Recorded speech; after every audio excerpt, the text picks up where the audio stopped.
자, 오늘은 기본적으로 코로나19 관련된 종목 중에서 화이자에 대한 얘기가 또 주말에 나왔지 않습니까? 네. 그래서 화이자 관련주와 화이자가 코로나19 백신이지 않습니까? 백신에 대한 얘기잖아요. 백신 보급이 되고 보급률이 높아지면 당연히 항공주와 여행주가 좋아질 수밖에 없습니다. 그래서 이 화이자 백신주가 이런 부분이 지금 추가 계약, 전 국민 70% 백신 1차 접종 완료 계획 발표, 이런 내용들이 좀 나와 있어요. 그래서 계속해서 접종에 대한 얘기가 나오고 있기 때문에, 이런 종목들이 주목을 받을 수밖에 없다는 거죠. 백신도 부족하다 얘기하고 있지 않습니까? 그래서 지금 KPX 생명과학이라든가, 우리바이오, 제일약품, 이런 종목들이 올라오고 있어요. 자, 이 중에서, 서린바이오도 있고요. 태균케미칼, 쭉 있습니다. 대한과학, 이런 것도 있는데, 좀 많이 빠진 종목 하나 말씀드릴게요. 제일약품. 제일약품 한번 열어볼까요? 제일약품. 주식은요, 빠지면 상승입니다. 자, 이제는 제일약품이 빠질 이유가 없어요. 제가 아까 좀 주봉상으로 펼쳐놨는데요. 요런 제일약품, 요런 종목도 잘 좀 끈기 있게 대응하시면은 제가 볼 때는 좋은 성과가 있을 가능성이 있습니다. 그래서 주가 이미 많이 빠졌기 때문에 이제 그동안에 악재를 딛고, 악재라기보다는 스토리가 다, 안 좋은 스토리는 다 이제 묻혀졌고요. 이 반등이 지금 나오고 있는 게 포착이 되고 있지 않습니까? 제가 좀 심플하게 펼쳐놨는데요. 제일약품. 그래서 오늘 제일약품이 장중에는 거의 한 18%, 20%까지 올랐어요. 올랐는데, 자, 잘 보시면요. 네. 주가가 여기에서 추세를 서서히 잡고 난 뒤에 그 다음에 거래량이 빵 터지면서 급등이 났죠. 요게 바로 추세 전환이라는 겁니다. 그렇기 때문에 그러면 제일약품이 어떤 회사냐라고 아셔야 되겠죠. 한마디로 표현하면은 제가 기업 공시를 통해서 많이 해석을 해드리고 있는데 인적 분할을 한 회사입니다. 과거에. 예. 그래서 제일약품이 있고 여기 보시면 제일파마홀딩스라고 있어요. 예. 요 회사가 같이 지주사, 자회사, 사업자회사 되기 때문에 제일약품 이제는 보셔도 된다. 이렇게 좀 말씀드리고, 기존에 갖고 계신 분들 너무 힘드실 텐데요. 지금부터는 긍정적으로 보셔도 좋다. 이렇게 말씀드리겠습니다. 예, 그래서 그런 종목들 좀 주목하셔야 된다고 말씀을 드리고요. 자, 그러면 이렇게 이제 백신 추가 계약하고 공급하고 접종률 올라오고 이러면은 계속해서 이제 시장에서 노리고 있는 게 뭡니까? 당연히 이제 좀 움직여 봅시다. 이제 마스크 끼고 여행도 가봅시다라고 나오는 건데, 제가 늘 말씀을 좀 드리고 있죠. 항공주하고 여행주 포기하면 안 된다. 공항에 사람이 붐빌 때까지 갖고 계시면 됩니다. 걱정 안 하셔도 됩니다. 이렇게 말씀드리고 있는데. 지난주까지만 해도 이제 백신 수급 부족 계속 얘기했는데, 파이자 쪽에서 꽤 충분한 백신을 확보했다고 하니, 이제 또 여행주나 항공주, 그래서 움직인 거군요. 네, 그렇습니다. 네. 이제 그런 부분도 있고요. 네. 지금 대한항공 같은 경우에는 아시아나항공 인수권이 있긴 한데, 그래서 꾸준히 이렇게 하다가 결국은 올라갈 수밖에 없어요. 지금 차트 좀 펼쳐놨는데요. 감독님이 보여주시면 좋을 것 같습니다. 크게 염려치 마시고요. 이런 종목들 빠지면 더 사주는 센스 제가 늘 말씀드리지 않습니까? 예, 그래서, 이미 상당히 지금 어떻게 보면 대한항공이, 이렇게 생각하시면 돼요. 정부의 입장에서는 이제 부실된 회사를 정리하고 싶어 하잖아요. 그리고 정상화 시키고 싶어 하잖아요. 자, 그러면은 누군가가 나서가지고, 기업이 나서가지고 정부에서 의도하는 그런 부실 채권을 정리를 하고 부실 기업을 정리하는 역할을 해줘야 되는데, 그게 대한항공이라는 거예요. 제가 그렇게 해석을 해드릴게요. 옛날에 이제 부실 채권 전문가를 한 10년 정도 했기 때문에 NPL이라고 합니다. 그런 메커니즘이 있기 때문에 대한항공이 망할 수가 없어요. 그래서 대한항공이 성장을 해야 돼요. 최근에 HMM이 막 올라오죠. 왜 올라올까요? 공적자금 많이 들어갔잖아요. 많이 들어갔으니까 이제 때가 된 거예요. 올려가지고 공적자금 회수를 해야 되니까. 다 그런 거하고 엮여져 있는 겁니다. 그래서 대한항공도 관심 있게 보시면 되고. 자, 그러면은 이제 항공이 재편이 이루어지지 않습니까? LCC 업체들. 자, 아이고, 지루하다. 그만 빠지고 올라갑시다. 지네요. 느낌이 오죠, 그죠? 예, 그만 빠지고 올라갑시다. 지네요. 관심을 가지셔야 되겠죠, 그죠? 딱 잡아서 말씀드립니다. 그러면은 이게 차트만 보고 말씀드립니까? 내용은 충분히 말씀드렸고 외국인들이 들어오네. 그럼 더 이상 말할 필요 없죠. 내용 있고 내용 빠질 만큼 빠졌고 앞으로 뭐 백신 보급되고 앞으로 좋아진다는 기대감이 발생하게 되는 거고 그 다음에 수급 들어와가지고 차트 살아나니까 안 할 이유가 없는 거죠. 그래서 항공주 이렇게 좀 주목을 좀 하셔야 됩니다. 네. 그리고 지금 뭐 묶어서 말씀드린 데 있으니까 엮어서 백신 때문에 항공주를 관심을 가져야 되고 그 다음에 여행주를 관심을 가져야 되겠죠. 뭐 계속 말씀드려도 지나치지 않습니다. 그래서 뭐 기존에 제가 노란풍선, 인터파크, 뭐 하나투어, 모두투어 뭐 어떤 여행주라도 상관없어요. 상관없습니다. 그래서 가장 대표적인 종목만 터치를 하시면 돼요. 그중에 가장 좀 저평가되어 있다고 기존부터 얘기했던 인터파크부터 볼까요? 자, 한번 올랐으면 쉴 때도 있어야지. 자, 느낌이 어떠세요? 더 빠질까요? 느낌이 좀 이렇게 많이 빠질 만큼 빠진 것 같은데요, 제 느낌이. 예. 우리 구독자님도 어떻게 생각하시나 모르겠습니다. 네. 아직은 추세로 완전히 잡은 건 아니에요. 근데 제 느낌은 액세스 됐네, 이런 느낌이에요, 사실은. 그래서 그런 부분이 있고요. 아직 왜냐면 살 때란 단어가 나오기는 어려워요, 지금 상태에서. 그래서 XS라는 표현을 하는 거고요. XS 됐네, 이런 느낌인데요. 좀 긍정적으로 봐야 되는 포인트가 7% 이상 올랐지 않습니까?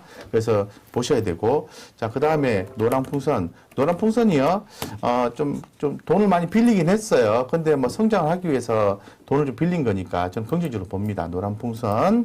그리고 한번 또 다 돌아가면서 오르게 되어 있습니다. 네, 그래서 모두 투어, 하나 투어 이런 종목들 관심 있게 보시고요. 종목이 언급되는 종목이 많다고 많이들 말씀을 하시는데요. 제가 좋다고 하는 거를 늘 이렇게 소개를 드리고 안내를 드리지 않습니까? 그 중에 선택을 하셔야 돼요.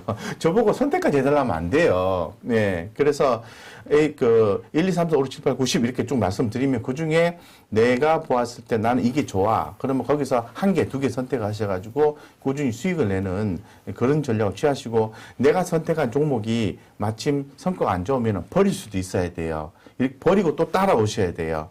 그런 식으로 해서 하셔야 되고, 잘 판단하셔서 하시면은, 이 백신과 관련된, 화이자 관련된 종목들도 제가 볼 때는 한 얼마 동안은 좀 주목이 될 수 있을 것 같아요. 얼마 동안은. 그래서 화이자 관련된 종목하고 항공주, 여행주 묶어서 말씀드립니다. 긍정적으로 보시고 중장기로 끈기 있게 대응하시면 좋다. 이렇게 좀 말씀드리겠습니다.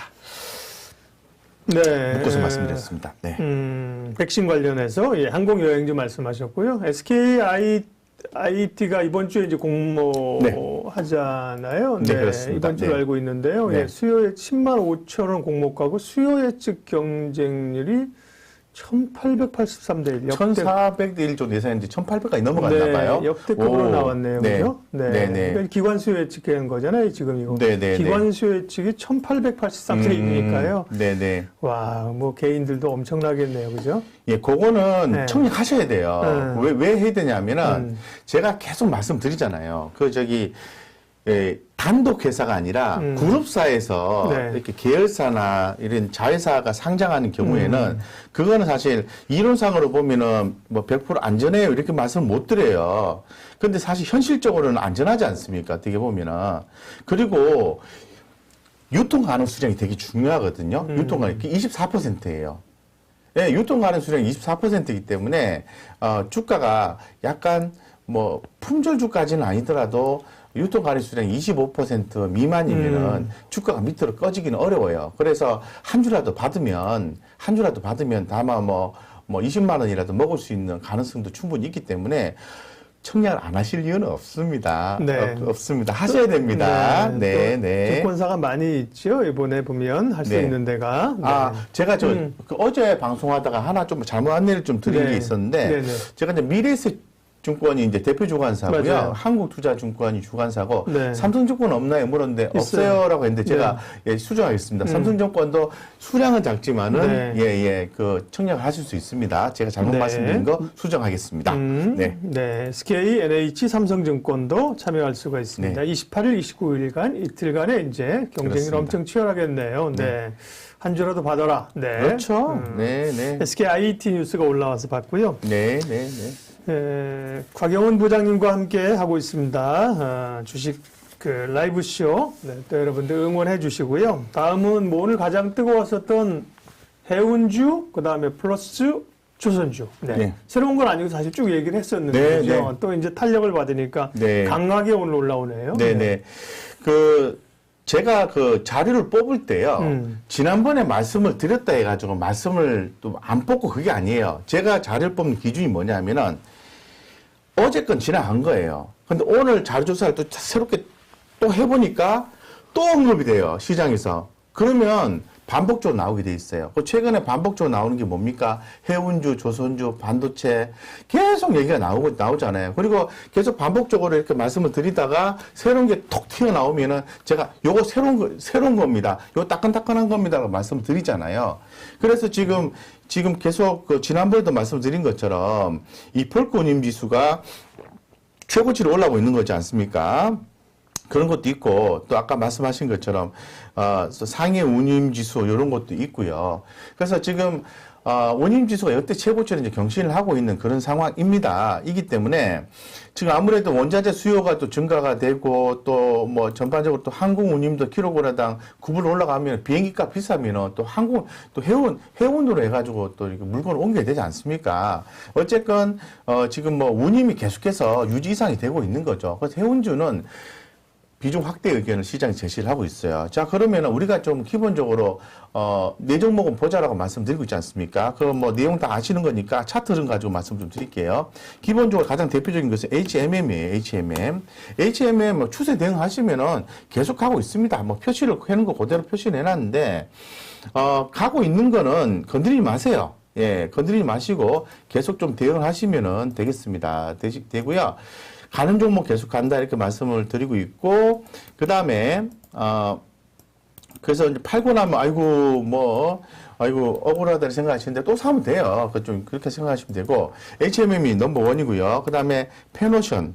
예, 페노션. 자, 페노션 주목하셔야 됩니다. 페노션 왜 주목해야 되는지 좀 이따 말씀드릴게요.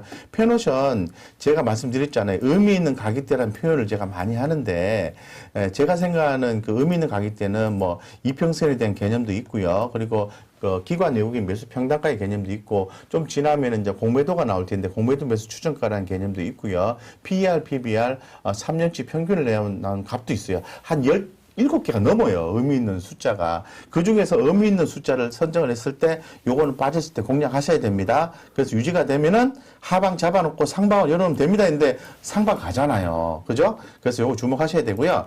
우리가 좀 약해요 했더니 우리가 또 신경 안 쓴 사이에 KSS해운이 치고 올라오네요. 요런 거 주목하셔야 되고 뭐 대한해운 정도까지. 그래서 가장 잘 올라오는 종목을 하십시오. 예. 잘 올라오는 종목을 하시면 되고, 대한해운도 올라오네, 그죠? 그래서 네 종목을 주목하시면 되고, 대한해운은 조금 약한데, 나머지는 지금 다 추세 강해요. 예, 긍정적으로 보시고요. 자, 그러면은, 뭐, 똑같은 얘기 하면 재미가 없잖아요. 스페셜한 얘기 하나 해드릴게요.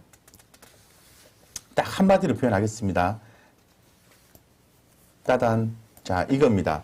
특히 페노션에 대해서 감독님 화면 좀 보여주시면 감사하겠습니다. 페노션에 대해서 특히나 더 주목을 하셔야 되는 게, 자, 읽어드릴게요. 페노션은 BDI 지수 급등으로 2분기부터 큰 폭의 수익성 개선으로 이어질 것이라는 증권사 분석과 함께 다음 달 MSCI, 모건 스탠리 캐피털 인터내셔널 지수 변경에서 MSCI 한국 지수 편입이 될 것으로 전망되고 있다. 뭐가? 페노션이. 네. 그래서 지금 여기 보면은 페노션은 분석과 함께 지수 변경에서 한국 지수의 편입.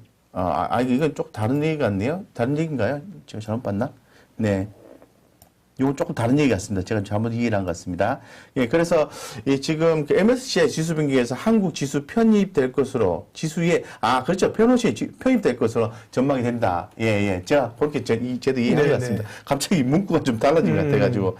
예, 그래서 조금 더 수급적인 요소가 있지 않을까? 퀘스천 마크 이렇게 말씀드리겠습니다. 그래서 한 수급적인 요소가 한번 살펴볼게요. 예, 좋네요. 이 대한해운이고 볼게요. 페노션 보겠습니다. 네. 네, 오늘 뭐 기관들이 한 34만 주 정도 들어왔네요. 그죠? 그 전에 외국인들이 360만 주, 70만 주 하니까 합산도 괜찮고. 그래서, 지금 해운주는 어떤 형태든 간에 좀 주목을 하시면서 하반기까지 긍정적으로 보시고, 그렇게 진행하다가 흐름이 깨지는 흐름이 나오지 않습니까? 그러면은 비중을 일단은 흐름 조금 약해되면 절반 정도 줄이시고요. 추세 대응하시다 추세 깨어지면 전량 다 매도하고 그런 식으로 해서 꾸준히 끌고 가셔야 돼요. 예, 그래야 수익을 극대화시킬 수 있습니다. 그래서 해운주는 현재로서는 가고 있는 종목이니까 강조해 드려도 지나치지 않다라고 다시 한 번 더 말씀을 제가 드릴 수 있도록 하고요. 조선주도 얘기해야죠. 네. 그렇죠. 원임지수 역대 최고치 경신 때문에 성과 상승, 업황 개선 이런 부분이 예상이 된다고 합니다. 그래서 지금 뭐 그 LNG 선박에 대한 수주가 계속해서 기대가 된다고 말씀드렸잖아요. 예, 그래서 5월 달에도 수주가 또 들어올 것으로 보고 있는데요. 가장 대표 종목이 한국조선해양입니다. 그래서 한국조선해양, 대우조선해양, 현대미포조선 이렇게 보셔야 되는데 이 중에서 저는 딱 두 개만 찝으라 그러면은 기본적으로 한국조선해양을 보셔야 돼요. 이게 넘버 원이죠. 한국조선해양. 네. 한국조선해양. 예, 왜 제가 한국조선해양을 집었을까요? 그거는 제가 조금이라도 기업의 어떤 이슈가 있으면은 주가 좀 빠진다 하더라도 하반 경제성을 확보해주는 요소가 될 수 있다고 저는 개인적으로 생각을 하고 있어요. 예, 그래서 빠질 수 있잖아요. 그죠? 근데 그 기업이 어떤 내용에 의해서, 기업 가치가 올라가는 일이 추후에 발생한다면은 조금 더 안심하고 투자할 수 있는 것이 아닌가. 현대중공업의 코스피 상장 이슈가 살아있는 거죠. 그렇기 때문에 한국조선해양을 주목하자라고 기존부터 강조를 해드리고 있습니다. 추세 대응하신 분들은 아주 긍정적인 성과를 봤을 거라 생각이 들고 여전히 ING다라고 말씀드리겠습니다. 그래서 더불어서 현대미포조선 뭐 끈기 있게 대응하셨으면 웃으셨겠네요. 그죠? 네, 그래서 해운주하고 조선주하고 묶어서 말씀드립니다. 긍정적으로 보시면 좋다 이 말씀드리겠습니다.